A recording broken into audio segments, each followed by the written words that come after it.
Hello दोस्तों, welcome to the Java playlist. I am Mohit Chhabra, software developer ex Salesforce ex Walmart. आज की video में हम समझेंगे जावा में वेरिएबल्स के बारे में। अब मैं आपको आपके स्कूल के दिनों में ले जाता हूँ।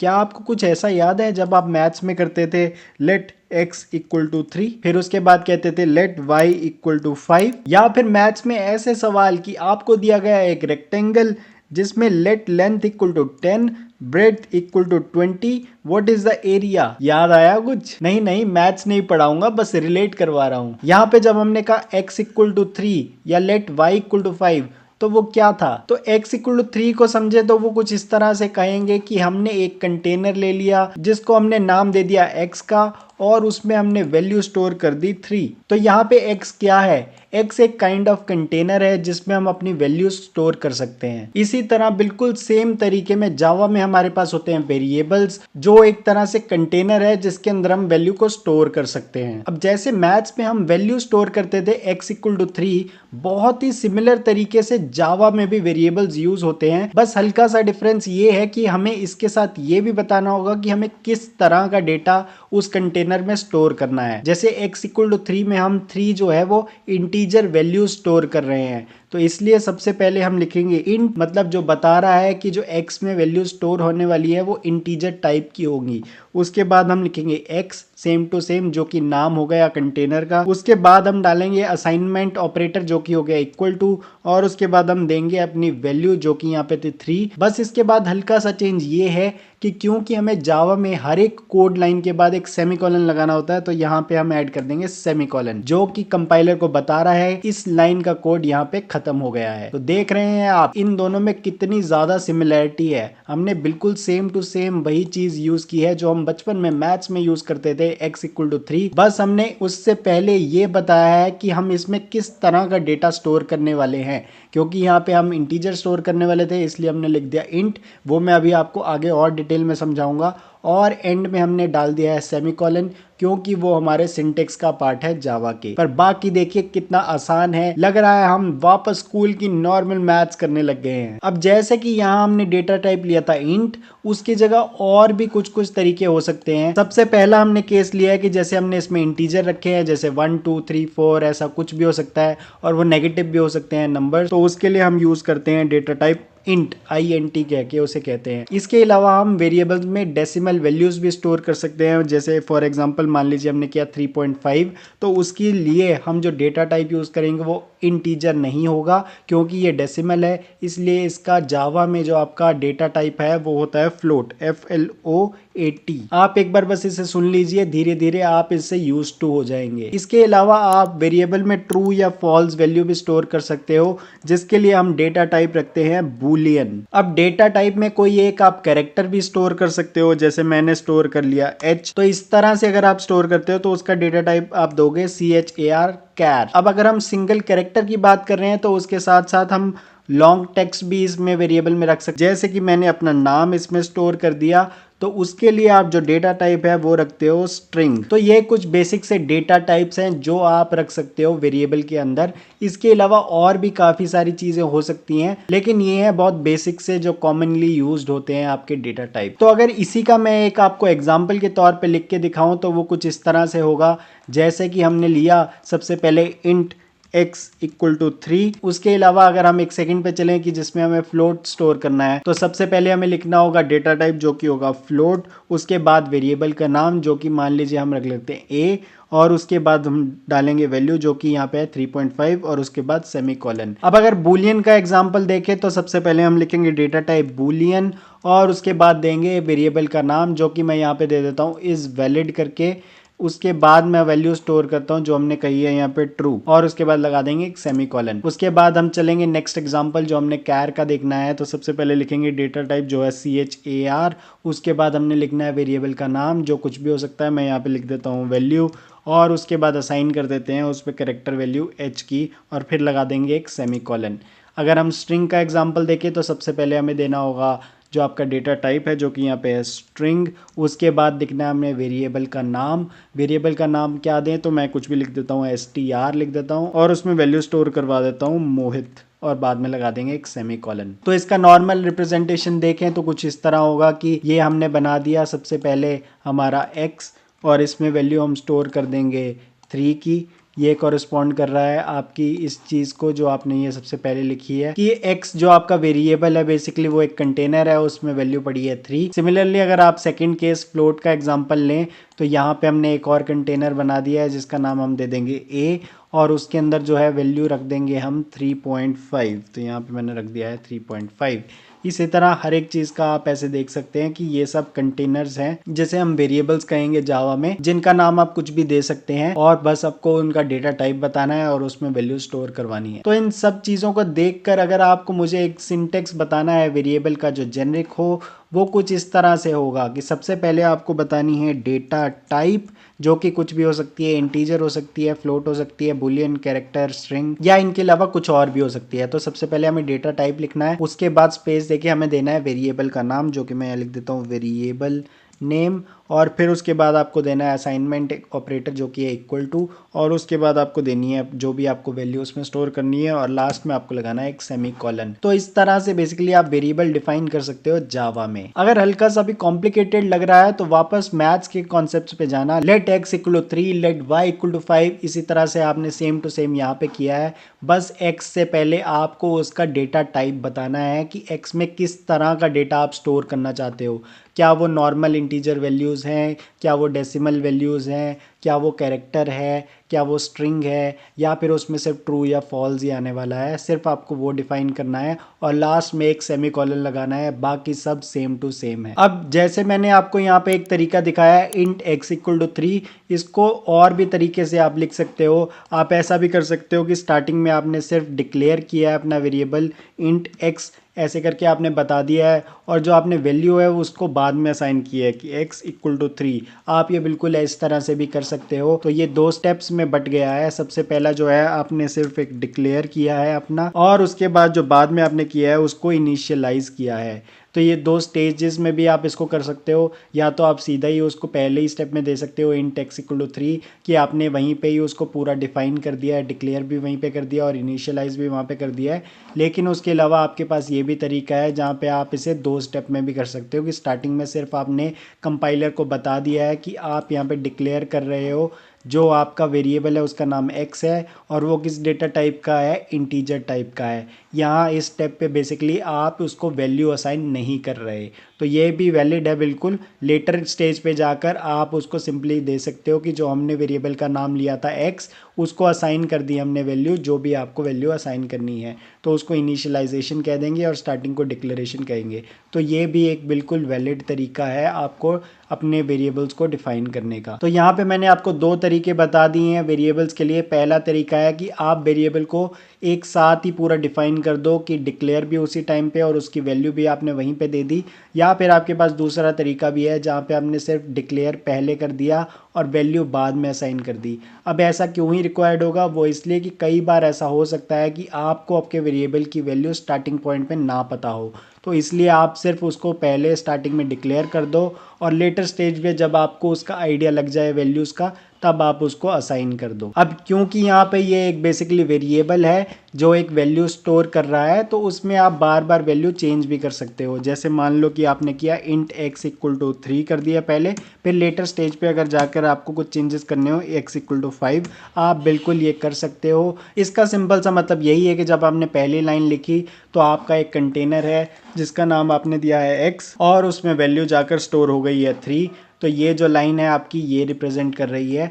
उसके बाद जब आपने x इक्वल टू 5 कर दिया तो होगा क्या कि जो वहाँ पे 3 वैल्यू पड़ी थी वहाँ पे 3 की जगह आ जाएगी 5, और ये लाइन से ये चीज़ हो जाएगी कि ओवरराइड हो जाएगी x कंटेनर में वैल्यू जो थी 3 से अब 5 को, तो न्यू वैल्यू आ जाएगी x में। तो ये करना भी एकदम करेक्ट है। अब मैं ये चीज़ आपको कोड में करके दिखाता हूँ ताकि आपको और अच्छे से आइडिया लगे और ताकि आप खुद से भी ये चीज़ कोड करके देख पाओ। अब आ गए हैं हम यहाँ पे इंटेलाइज में, जहाँ पे मैं आपको वेरिएबल्स लिख के दिखाऊंगा। तो जैसे कि हमने वहाँ पे डिस्कस किया था simply int x equal to 3, वही सेम चीज़ मैं आपको यहाँ पे करके दिखाऊंगा। सबसे पहले देंगे डेटा टाइप जो कि हम ले रहे हैं इंटीजर टाइप का, जिसको लिखते हैं int इंट से। उसके बाद देंगे हम वेरिएबल का नाम। वेरिएबल का नाम आप कुछ भी दे सकते हो, तो जैसे मैं यहाँ स्टार्टिंग में x ले रहा हूँ, और उसके बाद आएगा आपका असाइनमेंट ऑपरेटर जो कि होता है इक्वल टू, टू, और उसके बाद हम देंगे वैल्यू जो कि मैं यहाँ पे दे रहा हूँ 3। अब उसके बाद क्योंकि ये जावा का कोड है जहाँ पे हर एक लाइन को आप एंड करते हो सेमीकोलन से, तो यहाँ पे मैं लगा दूंगा मैं एक सेमीकोलन, और एकदम बिल्कुल सही हो गया है आपका कोड। अब हम करना क्या चाहते हैं, हम ट्राई करते हैं कि हम x को प्रिंट करवा दें। तो चलिए लिखते हैं system.out.println, और उसके बाद हम दे देंगे यहाँ पर वेरिएबल का नाम। जो वेरिएबल का नाम है वो था x, तो यहाँ पे हम सिंपली दे देंगे x, और उसके बाद लगा देंगे सेमीकोलन। तो अब हम सेम चीज़ प्रिंट करवाना चाह रहे हैं, तो देखते हैं इसका आउटपुट क्या होता है। अब हमने रन किया है और आप क्लियरली देख सकते हो यहाँ पे इसने आउटपुट दे दिया है 3।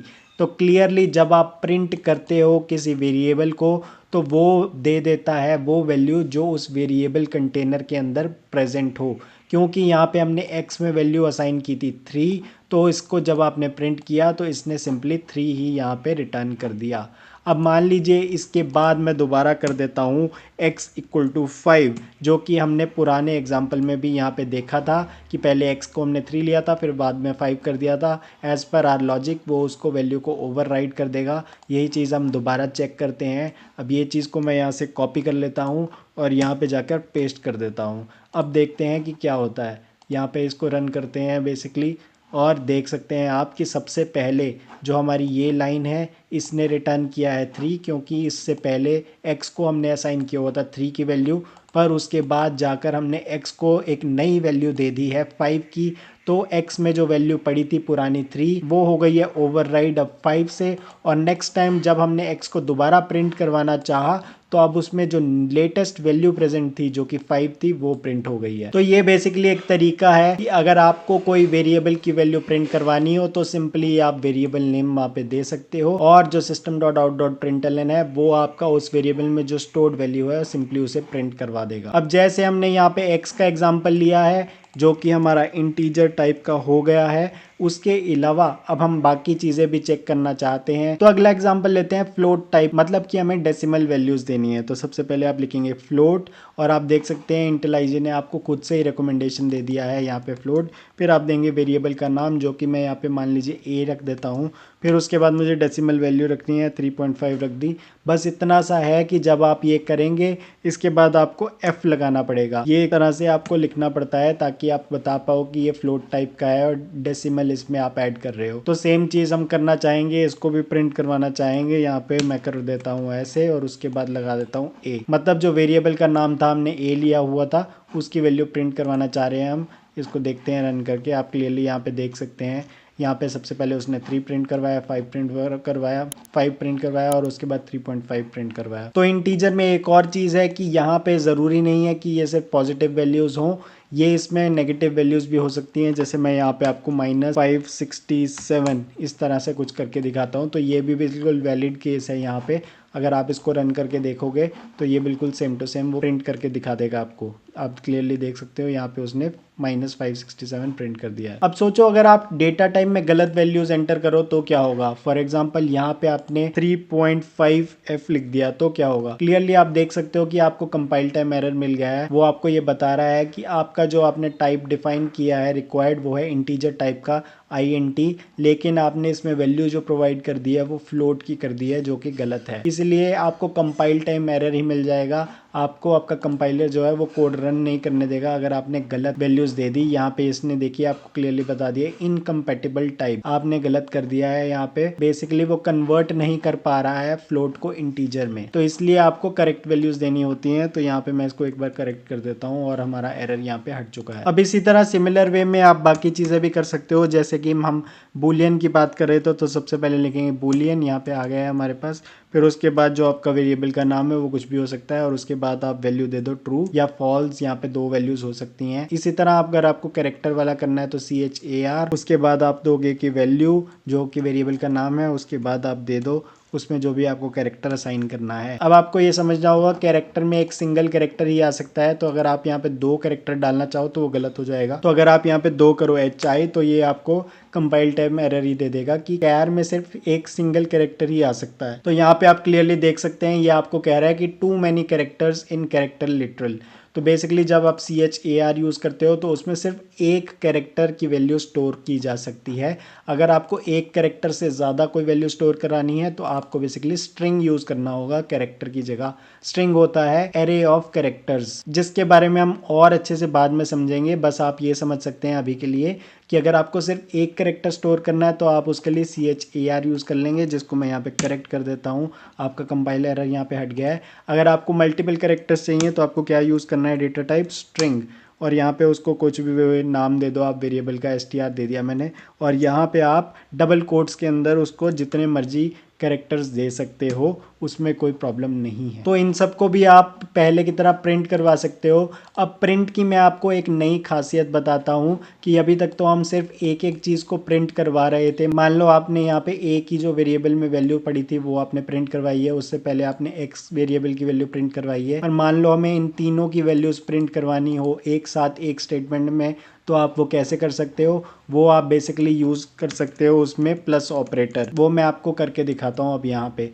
तो सबसे पहले आप लिखोगे system dot out dot println। उसके बाद सबसे पहले मान लो मैंने आपको देनी है इस वैलिड की वैल्यू, तो मैं यहाँ पे लिख देता हूँ value of is valid equal to, यहाँ पे बेसिकली मैंने आपको थोड़ा कॉन्टेक्स्ट देने के लिए यहाँ पे थोड़ा टेक्स्ट लिख दिया। उसके बाद जैसे मैंने आपको बोला कि आपको प्लस ऑपरेटर यूज़ करना है, तो इसके बाद आप जाइए यहाँ पे लिखिए प्लस, और फिर उसके बाद दे दिए इज़ वैलिड, तो यहाँ पे हम लिख देंगे इज़ वैलिड। तो बेसिकली ये ऐसा हो गया। इसके बाद जैसे हमें और चीज़ करनी है तो हम क्या करेंगे, फिर से एक प्लस लगा देंगे क्योंकि अभी हमें और भी वैल्यूज़ प्रिंट करवानी है। तो और टेक्स्ट में लिख देता हूँ कि value of character variable equal to, और उसके बाद फिर से मैं यूज़ करूँगा एक प्लस, और जो भी मुझे वैल्यू प्रिंट करवानी है उसको मैं यहाँ पे डाल दूंगा वैल्यू। तो बेसिकली हमारा वैल्यू जो है वो वेरिएबल का नाम लिया था हमने कैरेक्टर का। वैसे आपको जो वेरिएबल्स के नाम है थोड़े बेटर यूज़ करने चाहिए, जिसको पढ़ के ही आपको थोड़ा आइडिया लगे कि ये क्या रिप्रेजेंट कर रहा है। अगर मैं यहाँ पे सिंपली x यूज़ कर रहा हूँ या a यूज़ कर रहा हूँ, वो इतने अच्छे से साउंड नहीं करते, वो आपको बताते नहीं है कि आप क्या यूज़ करना चाहते हो। तो इसलिए मैं उसका एक अलग से एग्जांपल लेके आपको समझाऊंगा, पर अभी के लिए जो हमने यूज़ किए हुए हैं। तो इसके बाद हम दोबारा प्लस ऑपरेटर यूज़ करेंगे क्योंकि हमें STR की भी वैल्यू प्रिंट करवानी है यहाँ पे। तो यहाँ पे मैं दोबारा एक टेक्स्ट लिख देता हूँ ताकि आपको रीड करना थोड़ा ईजी हो जाए। यहाँ पे लिखूँगा वैल्यू ऑफ आपका स्ट्रिंग STR इक्वल टू, और फिर उसके बाद दोबारा मुझे प्लस वेरिएबल यूज़ करना है क्योंकि मुझे STR की वैल्यू जो है वो यहाँ पे प्रिंट करवानी है, तो मैंने लिख दिया STR। ठीक है, तो इस तरह से आप प्लस जो ऑपरेटर है उसको यूज़ कर करके प्रिंटलन में मल्टीपल चीज़ें प्रिंट करवा सकते हो। इसको और रीडेबल बनाने के लिए यहाँ पे मैं इसको एंटर दे देता हूँ ताकि आपको एक ही लाइन में ये सब कुछ दिखता रहे। तो ये कर दिया है हमने, यहाँ पे प्लस जो है हमने ऑपरेटर को यूज़ करके प्रिंटलन में मल्टीपल चीज़ें प्रिंट करवाने की कोशिश की है। तो इसे चला के भी देखते हैं ये चल भी रहा है या नहीं।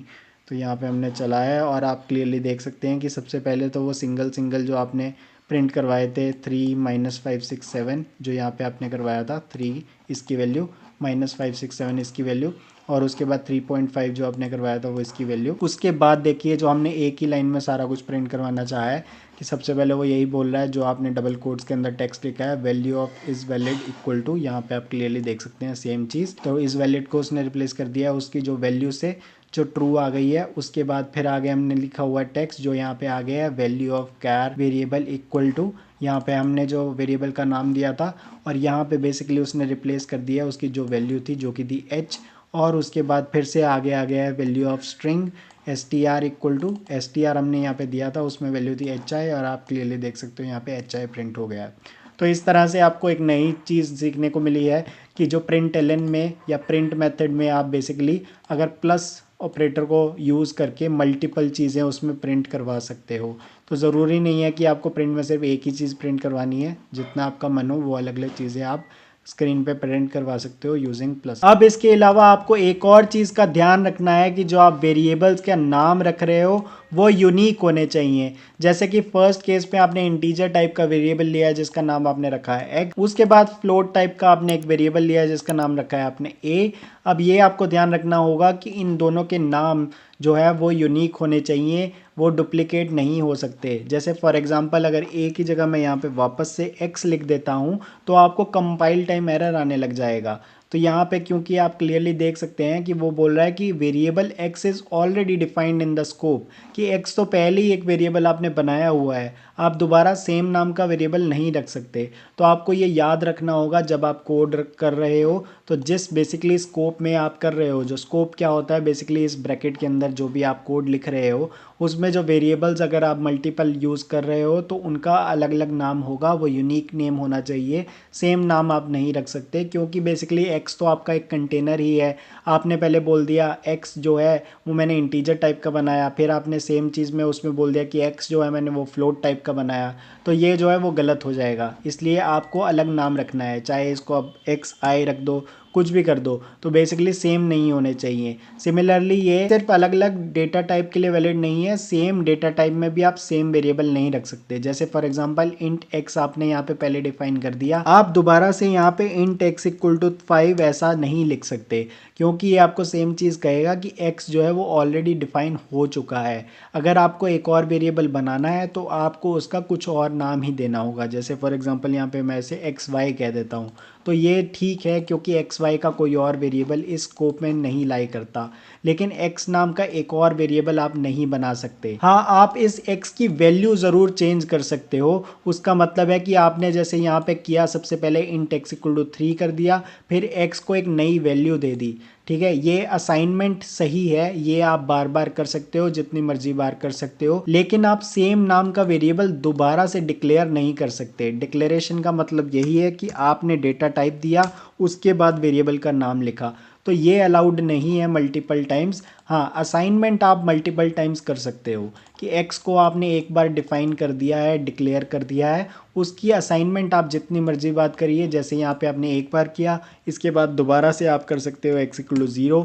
ऐसा कितनी मर्जी बार आप कर सकते हो। असाइनमेंट अलाउड है, लेकिन डिक्लेरेशन बार बार अलाउड नहीं है। अगर आप मल्टीपल वेरिएबल्स डिक्लेयर कर रहे हो तो उनके नाम अलग अलग होने चाहिए। डिक्लेरेशन का अगर आपको थोड़ा कन्फ्यूजन हो रहा है, मैं दोबारा से समझाता हूँ आपको कि ये होता है स्टेप जिसमें आप डिक्लेयर कर रहे हो। जैसे आपने इंट x लिखा, मतलब डेटा टाइप पहले बता दिया, फिर वेरिएबल नेम लिख दिया, तो इसको डिक्लेरेशन बोल देंगे। पर सिंपली जो आपने variable name equal to value किया वो एक असाइनमेंट है, इनिशियलाइजेशन है, वैल्यू प्रोवाइड करना है एक तरह से, वो आप जितनी मर्जी बार कर सकते हो। लेकिन डेटा टाइप वेरिएबल नेम मतलब कि डिक्लेरेशन स्टेप आप एक ही वेरिएबल का बार बार नहीं कर सकते। अगर आपको मल्टीपल वेरिएबल्स डिक्लेयर करने हैं तो उनका जो वेरिएबल नेम है वो यूनिक होना चाहिए। तो यही चीज मैं आपको यहाँ पे समझा रहा हूँ। इंट x इक्वल टू 3 जो आपने किया, यहाँ पे आपने सबसे पहले डिक्लेयर किया है इंट x मतलब x टाइप का वेरिएबल, तो आप दोबारा इंट x नहीं लिख सकते, तो ये आपको कंपाइल टाइम एरर देगा, तो दिस इज नॉट अलाउड। तो मैं इसको हटा देता हूँ। पर असाइनमेंट आप उसका जितनी मर्जी बार कर सकते हो। एक और चीज का आपको ध्यान रखना होगा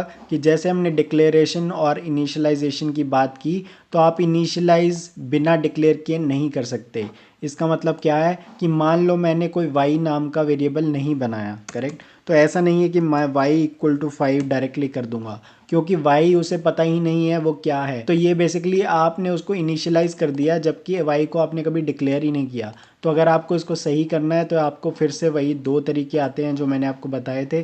सबसे पहला तरीका है कि इनिशियलाइज से पहले उसी लाइन में ही आप उसे डिक्लेयर भी कर दो, या फिर 2 स्टेप में आप उसे कर सकते हो। कोड में वापस जाके बताऊं तो अगर आप इसको सीधा इंट y इक्वल टू 5 लिख दोगे तो भी सही है, या फिर अगर आप ऐसा कुछ कर दो कि y इक्वल टू 5 से पहले उससे ऊपर वाली लाइन में आप लिख दो इंट y, तो ये भी ठीक है। तो ये दोनों तरीके चल सकते हैं, पर आपको इनिशियलाइज करने से पहले बेसिकली उसे डिक्लेयर करना ज़रूरी है, चाहे वो एक ही लाइन में कर दो, यानी कि इंट y इक्वल टू 3 जैसे भी आपने कुछ करना है, और उसके बाद आपने वापस से वैल्यू चेंज कर दी, वो वैलिड है। या फिर आप सिंपली पहले डिक्लेयर कर दो और फिर बाद में जाके उसे डिफाइन कर दो, इनिशियलाइज कर दो, वो भी सही है। तो वापस विजुअल फॉर्म में जाऊँ तो स्टेप 1 है ये, फिर है स्टेप 2।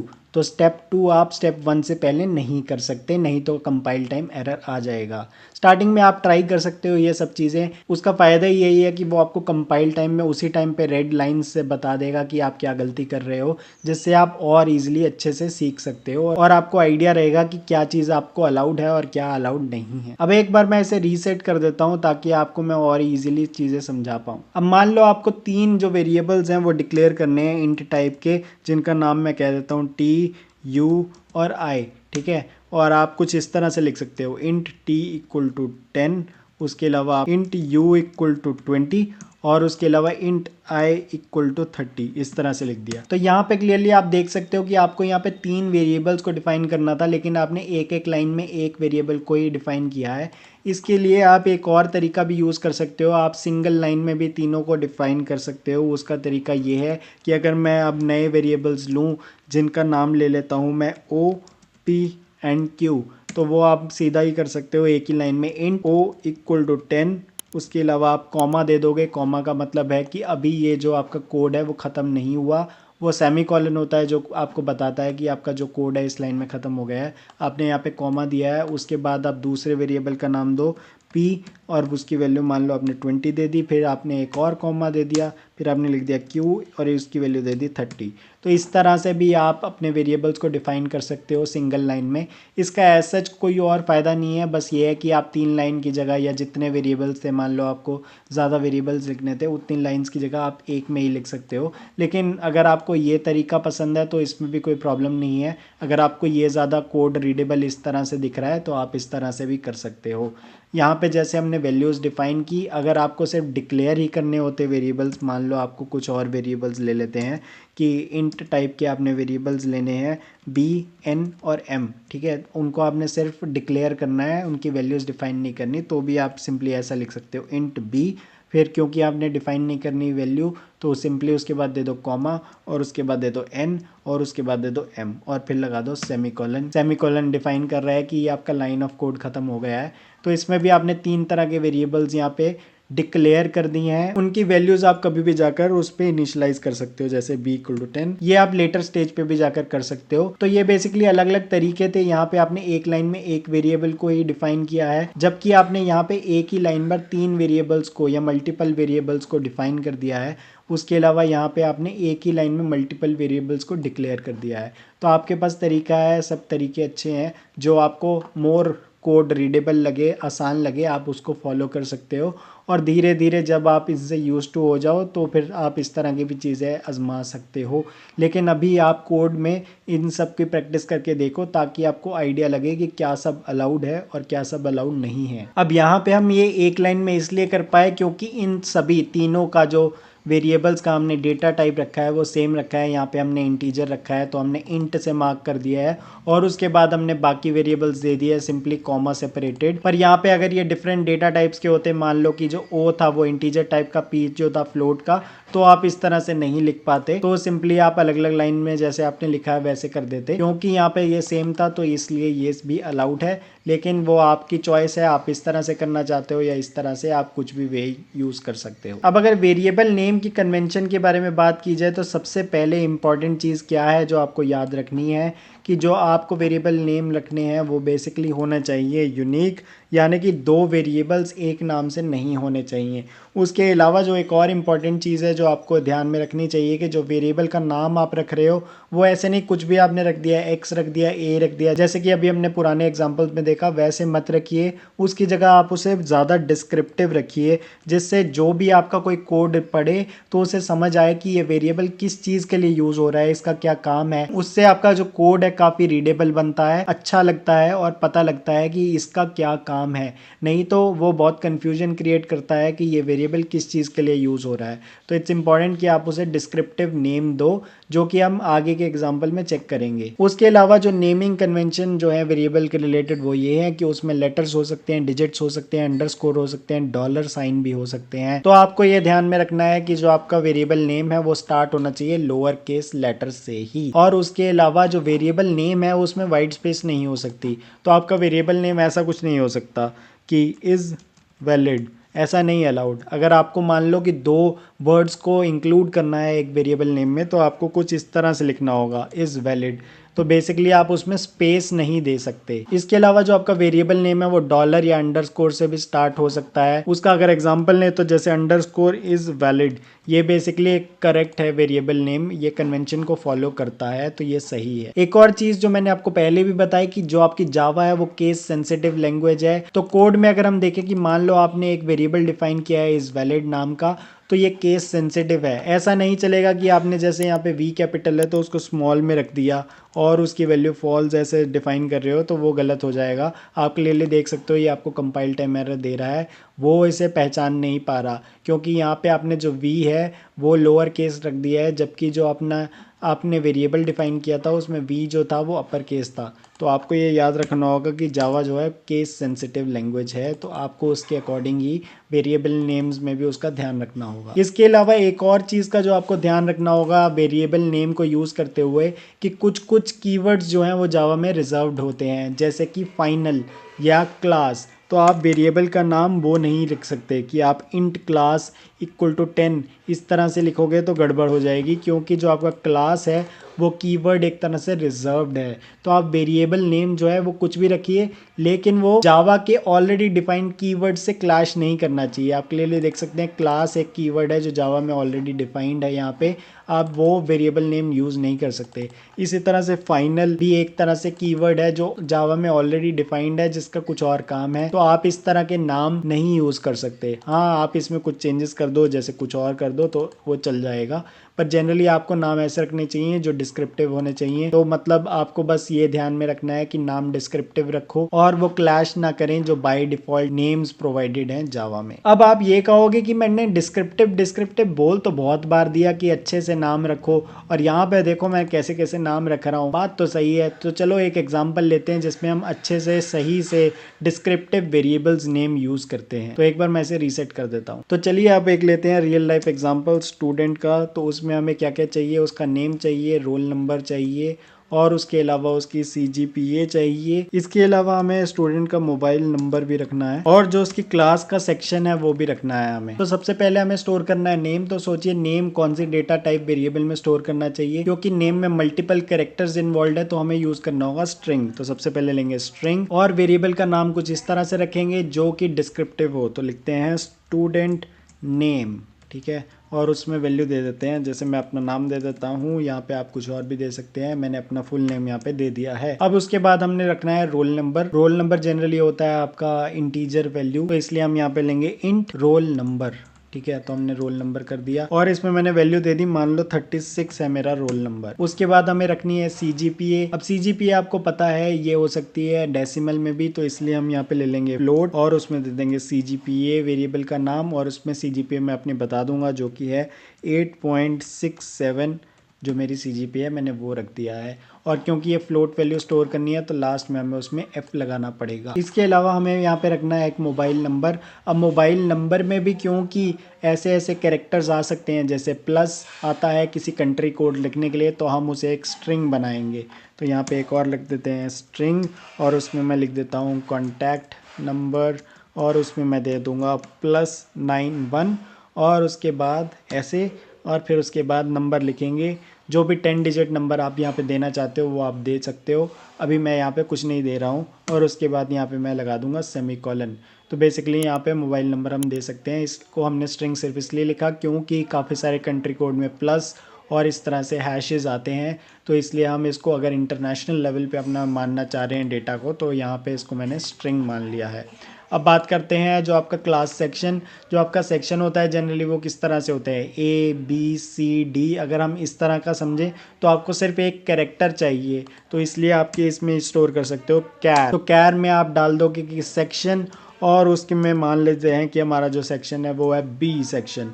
तो यहाँ पे हमने इस तरह से जो स्टूडेंट की डिटेल्स हैं वो रख दी हैं। तो इन सबको आप एक सिंगल प्रिंट स्टेटमेंट में प्रिंट भी करवा सकते हो, जैसे हमने पहले भी चेक किया था, आप प्लस ऑपरेटर का यूज़ कर सकते हो। तो मेन फंडा इसमें ये है कि जो आपको वेरिएबल का नाम है उसे थोड़ा डिस्क्रिप्टिव रखना है, ताकि आप इजीली उससे आइडेंटिफाई कर सको कि इसका क्या फ़ायदा है, इससे आप क्या करना चाहते हो। अब इसके अलावा अगर आप चाहते हो कि मैं आपको मैथ्स का एक एग्जाम्पल करके दिखाऊँ तो वो भी हम कर सकते हैं। हम निकालेंगे एरिया ऑफ द रेक्टेंगल, ठीक है, ये करते हैं। तो सबसे पहले हम एक वेरिएबल बना लेते हैं इंटीजर टाइप का, जिसका नाम लिख लेते हैं लेंथ, जो कि लेंथ की वैल्यू स्टोर करेगा, जो कि हम यहाँ पे 10 रख देते हैं। उसके अलावा हम विड्थ नाम का एक वेरिएबल स्टोर कर देते हैं, जिसकी वैल्यू हम 20 रख देते हैं। अब फाइनली हमें प्रिंट करवाना है एरिया, तो हम क्या करेंगे system.out.println, फिर यहाँ पे लिख देंगे simply area of the rectangle, ठीक है, रेक्टेंगल इक्वल टू अब आपका एरिया ऑफ रेक्टेंगल क्या होता है, लेंथ इंटू विड्थ। तो आप क्या करोगे, प्लस लेंथ यहाँ पे आप लिख दिया इंटू विड्थ, ऐसा कर दिया आपने। तो बेसिकली इस तरह से आपने कर दिया कि यहीं पे ही आपने ऑपरेशन अपना परफॉर्म करवा दिया। तो सबसे पहले मैं आपको इसका आउटपुट प्रिंट करवा के दिखवाता हूँ। तो हमने ये किया है, देख सकते हो आप कि एरिया ऑफ द रेक्टेंगल जो इसने बना दिया है दिस इंटू दिस, मतलब 10 इंटू 20 जो कि हो गया 200। अगर आप इस तरह से नहीं करना चाहते, आप चाहते हो कि एक वेरिएबल में स्टोर करना, तो आप इस तरह से भी एक नया वेरिएबल भी बना सकते हो। एरिया नाम का आपने वेरिएबल बना दिया और उसकी वैल्यू कितनी होगी, लेंथ इंटू विड्थ, ये आपने कर दिया और फिर दे दो एक सेमी कॉलन। तो बेसिकली इसमें आपकी एरिया जो है वो स्टोर हो जाएगा। और यहाँ पे आप ये ऑपरेशन परफॉर्म करने की जगह सिंपली यहाँ पे एरिया को प्रिंट करवा दो। तो आप इस तरह से भी कर सकते हो। अब इसको भी चला के देखते हैं, आप क्लियरली देख सकते हो कि इसने वापस 200 ही प्रिंट करवा दिया है। जावा में कुछ बेसिक टाइप के डेटा टाइप्स और उनके रेंज और उनकी डिफॉल्ट वैल्यूज। सबसे पहले बात करते हैं बुलियन डेटा टाइप की। उसमें बेसिकली जो डिफॉल्ट वैल्यू होती है वो फॉल्स रहती है। तो अगर आपने सिर्फ एक बुलियन डिक्लेयर कर दिया है वेरिएबल, तो उसकी बाय डिफॉल्ट वैल्यू जो होगी वो फॉल्स होगी। और बेसिकली जो उसकी रेंज की अगर बात की जाए तो उसमें या तो सिर्फ ट्रू होगा या फॉल्स होगा, इसके अलावा उसमें और कुछ नहीं हो सकता, या ट्रू या फॉल्स बस, और बाय डिफ़ॉल्ट होगा फॉल्स। अब जो नेक्स्ट चलते हैं हम, वो होता है बाइट। तो बाइट में बेसिकली इंटीजर वैल्यूज़ होती हैं, लेकिन उसकी रेंज जो है थोड़ी कम होती है। वो 8 बिट्स का होता है। तो 8 जो होता है वो होता है 128। तो -128 से जाकर ये जाती है 128 -1, सो -128 से 127 तक इसकी रेंज है। और इसकी जो डिफ़ॉल्ट वैल्यू होती है वो 0 ही होती है। अगर नंबर्स में ज़्यादा बात की जाए तो सबसे ज़्यादा फेमस एक्चुअली इंटीजर है, जिस पे हम बाद में आएंगे। तो ये बाइट था जिसमें थोड़ी रेंज कम होती है, पर इसमें भी इंटीजर वैल्यूज ही स्टोर होती हैं। उसके बाद आता है कैर। कैर की जैसे हमने पहले भी बात की, इसमें सिर्फ एक सिंगल कैरेक्टर ही स्टोर किया जा सकता है। तो आप यहाँ देख सकते हो यूनिकोड कैरेक्टर। बाय डिफ़ॉल्ट जो वैल्यू होती है इसकी ये होती है, और ये 16 बिट होता है। इसमें बेसिकली एस्काई वैल्यू स्टोर होती हैं जो भी कैरेक्टर के कॉरस्पॉन्डिंग होती हैं। तो उसकी रेंज होती है 0 से 255। उसके बाद आ जाता है आपके पास शॉर्ट, वो 16 बिट्स है। जैसे बाइट आपका 8 बिट्स था, यहाँ पे आपका 16 बिट्स है, तो इसके अकॉर्डिंग इसकी रेंज भी थोड़ी इंक्रीज हो जाती है। फिर आता है आपका इंट, जो कि है काफ़ी फेमस। सबसे ज़्यादा ये आपको यूज़ होता हुआ दिखेगा आपके डीएसए के जो प्रॉब्लम्स आप आगे सॉल्व करने वाले हो, जो आपके कंपनी इंटरव्यूज़ में क्वेश्चन आने वाले हैं डीएसए रिलेटेड, उसमें बहुत ज़्यादा यूज़ होगा आपका इंट। तो इसके बारे में आपको जानना बहुत ज़रूरी है। ये बेसिकली 32 बिट्स होता है। देखा जैसे आपने बाइट देखा वो 8 बिट्स था, जो आपका शॉर्ट था वो 16 बिट्स। तो जो आपका इंट जो है जिसमें इंटीजर वैल्यू स्टोर होंगी वो बेसिकली 32 बिट्स है। तो इसकी रेंज जो आप क्लियरली देख सकते हो, बेसिकली इसकी रेंज ये आ जाती है। ये बहुत ही इंपॉर्टेंट है। सबसे ज़्यादा इंपॉर्टेंट आपके जो होते हैं वो इंट होता है, एक आपका होता है बुलियन और एक कैर, और आगे जो है वो मैं और बता दूंगा आपको। तो इसके बाद आ जाता है आपके पास लॉन्ग। ये भी काफ़ी इंपॉर्टेंट है। ये बेसिकली कब यूज़ होता है, जब किसी क्वेश्चन में मान लो आपकी जो रेंज है वो 32 बिट्स इंटीजर को क्रॉस कर रही हो, तो आपको यूज़ करना होता है लॉन्ग, जिसकी जो रेंज है काफ़ी ज़्यादा है, क्योंकि इसमें 64 बिट्स तक स्टोर किए जा सकते हैं। और यहाँ पे आप देख सकते हो इसकी रेंज बहुत ज़्यादा है। और जो बेसिकली आपके शॉर्ट है, इंट है और लॉन्ग है, इन सब की जो डिफ़ॉल्ट वैल्यू है वो 0 ही है। और इन सब पे आप नेगेटिव वैल्यूज़ भी स्टोर कर सकते हो। वो आप क्लियरली रेंज से भी देख ही सकते हो कि जो उसकी लोअर लिमिट है वो नेगेटिव है। तो इसमें आप नेगेटिव नंबर्स भी स्टोर कर सकते हो, पॉजिटिव भी, बस ये इंटीजर होने चाहिए। उसके बाद आ जाता है आपके पास फ्लोट, जो कि स्टोर करता है डेसिमल वैल्यूज़ को। इसकी जो बाय डिफ़ॉल्ट वैल्यू है वो 0.0 है, और इसकी जो साइज़ है वो है 32 बिट्स। सेम एज जो आपका इंट था उसमें भी 32 बिट्स था, तो फ्लोट में भी 32 बिट्स है। बस फ़र्क ये है कि इंट में जो है आपकी इंटीजर वैल्यूज़ आती हैं, होल नंबर्स, जबकि जो फ्लोट में आपकी जो आपकी डेसिमल वैल्यूज़ भी आ सकती हैं। तो उसके बाद आ जाता है आपके पास डबल। डबल सिमिलर है फ्लोट के ही, बस फ़र्क क्या है कि इसमें 64 बिट्स तक स्टोर की जा सकती हैं। सेम जैसे इंट का लॉन्ग है जिसमें रेंज काफ़ी इंक्रीज़ हो जाती है 32 से 64 बिट, सेम एज दैट कि फ्लोट के पास भी है डबल। अगर फ्लोट की रेंज को अगर आप क्रॉस कर रहे हो तो आप डबल यूज़ कर सकते हो, जिसमें 64 बिट्स हैं, तो इसलिए उसकी रेंज काफ़ी इंक्रीज़ हो जाती है। तो इंपॉर्टेंट वाले की बात कर रहा था। वैसे तो इन सब का आपको आइडिया होना चाहिए। इंपॉर्टेंट में मैं स्टार्स लगा देता हूँ। बूलियन है जो आपको पता होना चाहिए, बहुत ही सिंपल, ट्रू फॉल्स। उसके अलावा कैरेक्टर है वो भी आपको पता होना चाहिए। उसके बाद आता है जो आपका इंटीजर, वो काफ़ी इंपॉर्टेंट है। लॉन्ग भी काफ़ी इंपॉर्टेंट है। फ्लोट का भी आपको पता होना चाहिए और डबल का भी आपको पता होना चाहिए। तो इन सब के अलावा एक और है आपका डेटा टाइप जो कि काफ़ी फेमस है, जो आपको याद होना चाहिए, वो है स्ट्रिंग। जिसमें आप मल्टीपल कैरेक्टर स्टोर कर सकते हो। तो अगर आपको सिंगल कैरेक्टर स्टोर करना है तो आप CHAR कैर यूज़ करते हो, और अगर आपको मल्टीपल कैरेक्टर्स यूज़ करने हैं तो आप स्ट्रिंग यूज़ करते हो। तो बेसिकली आप इसे कुछ इस तरह से समझ सकते हैं कि अगर हम बात करें डेटा टाइप्स की, तो उसमें दो तरह के डेटा टाइप्स आ जाते हैं। सबसे पहला जो होता है वो उसे कहते हैं हम प्रिमिटिव टाइप्स। यहाँ लिख देता हूँ मैं प्रिमिटिव जो हो गए हमारे बेसिक जो डेटा टाइप्स होते हैं जो रेगुलर में यूज़ होते हैं। इसके और आगे हम बात करें तो इसमें आ जाएगा सबसे पहले आपका जो हमने देखा था कि एक कैर, उसके अलावा आपके पास एक और आ जाएगा जो हमने चेक किया था, वो हो गया बूलियन। तो यहाँ पे लिख देते हैं बूलियन। उसके बाद आपके पास आ जाते हैं बाइट, और फिर शॉर्ट, और फिर इंट, और उसके अलावा लॉन्ग। इसके अलावा दो और टाइप्स आपके पास आ जाते हैं। तो सबसे पहले हम लिख देंगे यहाँ पे फ्लोट, और इसके अलावा आ जाएगा आपके पास डबल। तो अगर आपको मैं इसको कैटेगराइज दिखा करके बताऊं तो बेसिकली आप ये देख सकते हैं कि जो ये चार टाइप्स हैं, जो आपका बाइट, शॉर्ट, इंट, लॉन्ग, ये बेसिकली इंटीजर टाइप्स के आपके चार ऑप्शंस आ गए हैं। इसमें बस आपकी रेंज जो है वो वेरी कर जाती है अलग अलग। सबसे कम रेंज होगी बाइट की, फिर उसके बाद शॉर्ट की, फिर उसके बाद इंट की, और सबसे ज़्यादा जो रेंज है बेसिकली आपकी जो अगर होल नंबर इंटीजर्स की बात की जाए तो उसमें लॉन्ग आता है। और इसी तरह से आपके पास जो फ्लोट एंड डबल हैं ये बेसिकली आपके कवर कर रहे हैं एक तरह से डेसिमल के केसेस। तो अगर कोई भी नंबर है जो डेसिमल में है तो उसके लिए आपके पास दो ऑप्शंस होते हैं, या तो आप फ्लोट यूज़ कर सकते हो या फिर डबल। फ्लोट की रेंज थोड़ी कम होती है जबकि डबल की रेंज ज़्यादा होती है। तो ये बेसिकली 8 आपके पास प्रिमिटिव टाइप्स हैं। यहाँ पे हमने प्रिमिटिव का कलर चेंज कर दिया है ताकि आप डिफ्रेंशिएट कर पाओ। प्रिमिटिव एक डेटा टाइप हो गया जो बेसिक आपके टाइप्स होते हैं सबसे बेसिक वाले। उसके अंदर आपके पास 8 ही ऑप्शंस आ गए हैं, कैर, बुलियन, 4 टाइप्स के आपके इंटीजर जो होल नंबर्स को कवर करेंगे, पॉजिटिव, नेगेटिव, वो कुछ भी हो सकता है। और उसके अलावा अगर आपको डेसिमल का केसेस कवर करना है तो उसमें 2 ऑप्शंस आ जाते हैं आपके पास। अब जैसे हमने प्रिमिटिव देखा है उसी तरह आपके पास एक और टाइप होती है जिसे हम कह देते हैं नॉन प्रिमिटिव। तो यहाँ पे लिख देते हैं नॉन प्रिमिटिव। नॉन प्रिमिटिव आपकी थोड़ी कॉम्प्लेक्स स्ट्रक्चर्स के लिए यूज़ होता है। जैसे अगर इसके बारे में एग्जांपल लिया जाए तो आ जाएगा आपके पास जो स्ट्रिंग है वो नॉन प्रिमिटिव का एग्जांपल है। तो यहाँ पे लिख देते हैं स्ट्रिंग। उसके अलावा अगर आप देखें तो एरे भी एक नॉन प्रिमिटिव का टाइप है। अब एरे क्या होता है वो हम बाद में समझेंगे, बस मैं आपको एग्जांपल के तौर में बता रहा हूँ कि नॉन प्रिमिटिव के क्या एग्जांपल हैं। इसी तरह अगर आप यहाँ पे कुछ क्लास बनाए, एक अपनी कस्टम क्लास ऑब्जेक्ट्स बनाए, तो वो भी नॉन प्रिमिटिव का टाइप हो जाते हैं। ये थोड़ा सा कॉम्प्लिकेटेड स्ट्रक्चर होता है। जो प्रिमिटिव है बहुत ही बेसिक लेवल के स्ट्रक्चर होते हैं जो आप बिल्कुल बेस लेवल पे यूज़ कर सकते हो।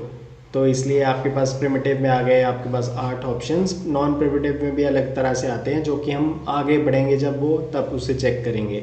अब वेरिएबल्स और डेटा टाइप में इसके अलावा एक और टॉपिक को समझते हैं जिसे कहेंगे हम टाइप कास्टिंग। तो इसमें हम ये करना चाहते हैं कि मान लो आपने एक डबल टाइप का वेरिएबल ले लिया है और आप अब उसे इंट टाइप में कन्वर्ट करना चाहते हो, तो हम वो कैसे कर सकते हैं उसे चेक करते हैं। अब आ गए हैं हम इंटेलाइजे में और सबसे पहले डिफाइन करते हैं डबल टाइप का वेरिएबल। इसका नाम मैं रख देता हूँ डबल वैल्यू, और इसको वैल्यू असाइन कर देते हैं, जैसे 10.6 हमने असाइन कर दिया है। आप क्लियरली देख सकते हो हमने एक डेसिमल वैल्यू यूज़ की है, इसीलिए हमने डबल टाइप का यूज़ किया है। अब हम चाहते क्या हैं कि हमने एक इंट टाइप का वेरिएबल बनाया है जिसका नाम लिख देता हूँ मैं इंटीजर वैल्यू। हम चाहते ये हैं कि जो हमने डबल की वैल्यू बनाई है उसे हम कन्वर्ट कर पाएँ इंटीजर वैल्यू पे। इसी को एक टाइप कास्टिंग कह रहे हैं हम, कि हमने बेसिकली एक डेटा टाइप से कन्वर्ट करके दूसरा डेटा टाइप पे कर दिया है, जिसे हम टाइप कास्टिंग बोल रहे हैं। तो सिंपल भाषा में समझे तो आप कुछ इस तरह से करना चाहते हो, integer value equal to double value. आप बेसिकली यही चाहते हो कि इंटीजर वैल्यू में आ जाए जो डबल की वैल्यू थी। लेकिन जब आप ये करोगे तो आप देख सकते हो कि कंपाइल एरर आ रहा है आपके पास। यहाँ पे इसने रेड कर दिया है और वहाँ पे लिख क्या रहा है वो कि आप चाहते हो इंटीजर टाइप, क्योंकि इंटीजर वैल्यू जो है वो इंट टाइप का है, लेकिन आपने प्रोवाइड किया है इसे डबल टाइप का, क्योंकि आपने इसको असाइन की है डबल वैल्यू जो कि डबल टाइप की है। तो हम इसको डायरेक्टली ये नहीं कर पाएंगे, क्योंकि जैसे हम इसे रन करने की कोशिश करेंगे तो आप देख रहे हो कि ये बोल देगा incompatible types, possible lossy conversion, ये लॉसी कन्वर्जन क्यों बोल रहा है, वो इसलिए बोल रहा है क्योंकि जो डबल में है वो आप ज़्यादा डेटा दे रहे हो कि 10.6 आप डेसिमल की वैल्यू भी इसमें इंक्लूड कर रहे हो, जबकि इंटीजर में ये वैल्यू नहीं आ सकती, इंटीजर में सिर्फ 10 आ सकता है। तो कंपाइलर आपको ये बता रहा है कि जो आप करना चाह रहे हो वो शायद सही नहीं है, उससे पॉसिबली कुछ लॉस हो रहा है डेटा का, पर हम तो ये करना चाहते हैं। तो उसे करने के लिए सिर्फ आपको ये करना है कि इस वैल्यू के जस्ट आगे आपको लिख देना है इंट, और ऐसे। तो इंट क्यों लिखा, वो इंट इसलिए लिखा क्योंकि आपको कन्वर्ट फाइनली करना है इंटीजर टाइप वाले में। तो इसलिए हमने क्या किया, ये डबल वैल्यू थी उसको हमने आगे लिख दिया कि हम टाइप कास्ट कर रहे हैं, मतलब कन्वर्ट कर रहे हैं इंट टाइप में, और वो स्टोर कर रहे हैं इस एक वेरिएबल में जो इंट टाइप का ही है। तो यहाँ पे बेसिकली आपने वो मेंशन किया है जिसको आप असाइन कर रहे हो, जिसमें आप वैल्यू कन्वर्ट कर रहे हो। तो डबल से हम इंट में कन्वर्ट कर रहे थे, इसलिए हमने यहाँ पे प्रोवाइड कर दिया है इंट। तो अब हम इसे प्रिंट करवा के देखते हैं। हम लिखते हैं system.out.println और उसमें दे देते हैं इंटीजर वैल्यू। तो अब इसको प्रिंट करवा के देखते हैं कि क्या ये सही वैल्यू रिटर्न करता है या नहीं। तो ये रन हो गया, आप क्लियरली देख सकते हो कि यहाँ पे इसने 10 रिटर्न कर दिया है। तो बेसिकली इसने जो डबल वैल्यू थी 10.6 उसको कन्वर्ट कर दिया है इंटीजर में, तो इसलिए इसने सिर्फ 10 प्रिंट करवाया है। ये क्यों, क्योंकि जो आपका इंटीजर है उसमें डेसिमल स्टोर नहीं हो सकता, वो सिर्फ जो डेसिमल से पहले वाली वैल्यू है वो एज अ होल नंबर सिर्फ उसको ही पिक करेगा। तो ये बेसिकली एक तरीका है जिसके थ्रू आपने टाइप कास्ट किया है, मतलब कि एक डेटा टाइप की जो वैल्यू थी वो कन्वर्ट किया है दूसरे टाइप में। अब ये जो टाइप कास्टिंग कन्वर्जन ये हर एक डेटा टाइप पे एप्लीकेबल नहीं होगा, लेकिन आप इसे ट्राई करके देखो, इससे आपको थोड़ा आइडिया लगेगा, और जैसे जैसे हम आगे इसको प्रैक्टिस करेंगे आपको आइडिया लगता रहे। तो आई होप इस वीडियो से आपको जावा वेरिएबल्स के बारे में कुछ आइडिया लगा होगा। अगर आपको कुछ चीज़ें अभी समझ में नहीं आई तो भी कोई बात नहीं है, आप धीरे धीरे इसकी प्रैक्टिस करते रहो और आप इन चीज़ों से यूज्ड टू हो जाओगे। मैं आपसे रिक्वेस्ट करूंगा कि आप खुद से कोड करके ज़रूर देखो, ऐसा प्रैक्टिस करके आपको चीज़ें और अच्छे से समझ आएंगी और आपका जावा में कॉन्फिडेंस काफ़ी इंक्रीज होगा। अगर आपके कोई भी डाउट्स है तो कमेंट सेक्शन में जाकर कमेंट करिए, I will be very happy to help. इसके अलावा कमेंट में जाकर ये भी लिखिए कि आपने कौन से वेरिएबल डेटा टाइप खुद से ट्राई करके देख लिए। चलिए फिर मिलते हैं अगली वीडियो में। This is Mohit Chhabra signing off. Subscribe to the channel and thanks for watching.